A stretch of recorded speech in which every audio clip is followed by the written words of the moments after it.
What's going on, everybody? TYT, JR Jackson. We're back again. Another live for you guys this week. Things have been sticking out to me, but number one, first thing on the list, quarantine beard is still coming in well, I believe.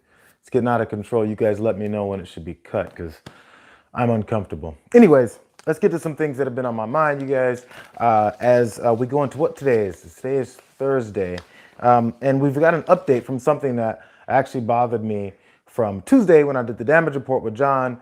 John Adirola, of course, on the network. Usually it's JR Wednesdays. Every once in a while we switch it up.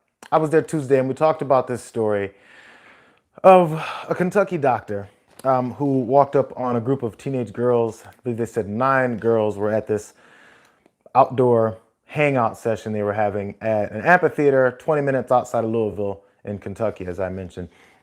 And I'm not sure what prompted the closeness or prompted the altercation that ended up happening. But this particular doctor saw these girls hanging out, had a problem with the fact that they were ignoring social distancing rules that, of course, everyone's been talking about, and decided to take matters into his own hands. Now, we've seen many cases of people doing things to defy social distancing orders, from the spring breakers down in Florida to people trying to go out for St. Patrick's Day in large cities like Chicago, because that is a big city for those things, and they get shamed. But in this particular case, this guy decided to get physical with it. So let's get into it.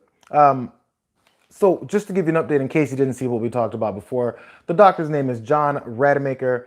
He's 57 years old, and he approached, he's been now arrested for this particular event. This video went viral maybe last week as he jumped up and decided to jump on the ground, strangle this young black girl, teenage girl, hanging out with 8 of her friends after this altercation fell through. He approached with this other woman who started the on-the-ground brawl at some other point while he was yelling at her friends, and then he decided to dive in and do something about it when, honestly, it was none of his business. Let's keep it real.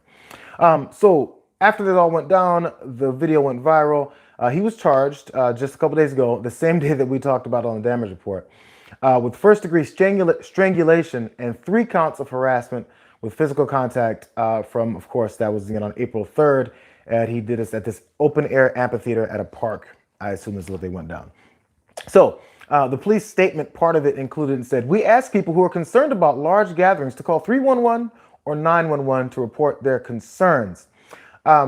So in case you guys didn't see, you should go check it out, but I'll give you a quick description. He walked up, cussing happened. Who knows if maybe he said something to them like, "Hey, you crazy, dirty kids need to get out of here and stop spreading germs." Maybe one of them said, "Get out of here, old man." I don't know. It doesn't matter. So the altercation intensified. He walks up. His female companion, whoever it is that was with him, was filming from her own perspective. The person whose video ended up going viral was also filming. He came up, shoved one girl out of the way as he jumped on the ground to attack this one particular girl for reasons that, I mean, we're going to have to ask him. Maybe he'll get asked later in court what he was up to. But I'm sorry, one other part of that, he was released the day of. I'm sure he just probably posted bond and left, and we'll see what the consequences are for him. But so he was charged for jumping on and attacking this girl. Another girl had to come and peel him off, but I'm not even sure if that was very effective, but she did jump in and try and do something about it. People like this reminded me of the guy that was at the McDonald's maybe last year, a year before that, and decided to snatch the girl that was working the counter and tried to pull her over the edge, and then people surrounding her tried to figure out exactly what they could do about it, and in my opinion, many of them didn't do enough. In this situation, once you approach a group of teenage girls and you think you have control of the situation because you can just do whatever you want because they're kids, in your opinion, everything goes downhill from there. And again, maybe I'll repeat what happened and what I said on the show a couple days ago, but that's none of your business. Hey, you have a problem with people going out and doing things irresponsibly and potentially spreading the virus around. You stay at home. Or maybe if you're out doing something that has some essential need for you, you can walk by, shake your head and go, "Damn kids, they're going to be the death of me one day," and walk away. You can be frustrated, you can grumble, you can cuss to yourself, do all those things. Hey, you can even say something loudly enough that maybe they heard you. "Hey, kids shouldn't be doing these things," and walk away. Now you've been arrested, you've got multiple charges on you, which I think, probably deserve more because you're trying to attack someone. And what happened to the social distancing part of your warnings?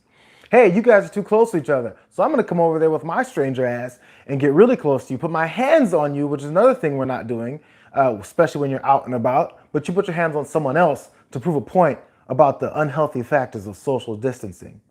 The logic just doesn't seem to add up, which leads me to believe that you just want to, may have frustrations about something else going on in your life, and you need to take it out on the most vulnerable person you could find. So you found her, and now you've been arrested. Good job.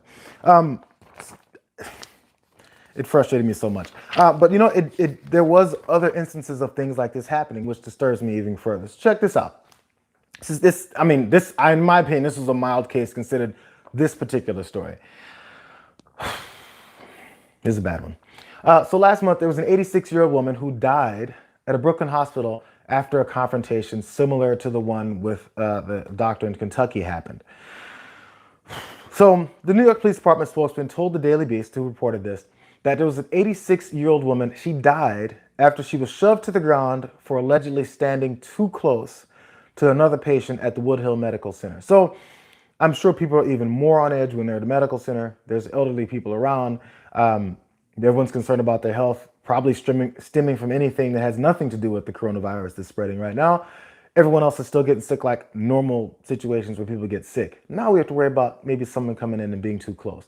In this particular in this particular instance, this 86-year-old woman was, I don't know if it was on accident or just on purpose or looking to egg someone. I get the feeling she wasn't trying to bother anyone, but she was standing too close, and this other patient shoved her to the ground, and she later died of those injuries. And the police charged that other patient with manslaughter. Unnamed patient. Not sure the age of that other patient. These are the type of things that are going on. There's another story. Over in Pennsylvania, there was a 57-year-old woman who was charged with harassment for slapping and yelling at a grocery store, at other grocery store customers for not practicing enough social distancing. Again, you're in the grocery store. Yes, many of these stores have lines and barriers and brackets and let you know how far to stand from each other. But sometimes people don't do it. It's part of the risk you take. It's why you're wearing your masks. It's why you're wearing your gloves. And you can ask someone to move back. I've seen people doing that. They can do it in a polite way. But once it gets angry and you start slapping and shoving people, you're going to jail. Like, coronavirus has not suddenly taken away this assault charge you can get. So before this happened, I don't like people standing close to me under normal circumstances, let alone when the coronavirus has happened. So do I have, last September, do I have the right to start slapping and yelling at people if they're too close to me? But now I do. None of that changes. And apparently this needs to be told to people. Maybe they're bitter because they've been in the house all day. I don't know. But the first thing you need to do is control yourself, or the police will. Let's keep it real. So anyway, she was slapping and yelling at people for standing too close and not doing all that stuff. Another account of this same situation in Pennsylvania with this woman. Someone said after cutting a line, she allegedly yelled and cussed at customers in her vicinity. And when she was confronted by another customer, that's when she had to jump up and leave, because I think maybe there was too many people against her vow of keeping things real. The extent of this is getting worse. We already know that distance shaming has been happening all over the country, as I mentioned before. I think that's fine. It's been pretty effective. Some of the kids from the spring break video that went viral have come out and apologized for the things they said and did. So that's working to a degree. But keep it real. Bottom line, it's time to stop taking things into your own hands. Slapping and yelling and spitting and claiming you have coronavirus and licking people's, licking the deodorant at the Walmart that one kid did. None of it's fun. None of it's going to get you anywhere except to jail. And lastly, John Rademacher, again, deserves more charges, in my opinion, than first-degree strangulation and 3 counts of harassment. Maybe the 3 counts of harassment were for the other girls that he shoved aside. That's assault as well. What if they landed on the ground awkwardly, the way that an 86-year-old woman did? You never know what's going to happen when you take matters in your own hands, especially physically. It's time to calm down. Hey, if you can't handle human interactions during this time and it makes you nervous, I get it. Stay at home then. Send your female companion out, back to John Rademacher's case. Send your female companion out to do whatever you're doing.